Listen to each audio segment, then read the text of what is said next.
ఎక్కడికి వెళ్తారు? ఎక్కడికి వెళ్తారు? ఇప్పుడు దాకా పైన కూర్చుని వచ్చావా? పైన కూర్చుని వచ్చావు ఇప్పుడు దాకా. మళ్ళీ ఎక్కడికి?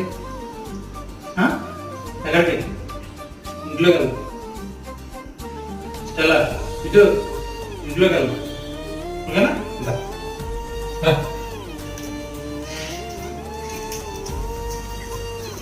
అరే మళ్ళీ చాలా ఇంకా ఇప్పుడు తిరిగావు కదా.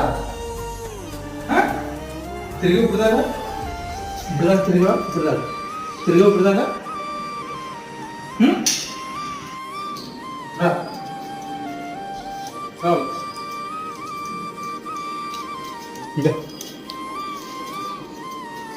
చాలా ఇంకా నువ్వు ఇలాగైతే కానీ రావు. రావా రావా? సరే సైనిక్ సరే సరే కూర్చో.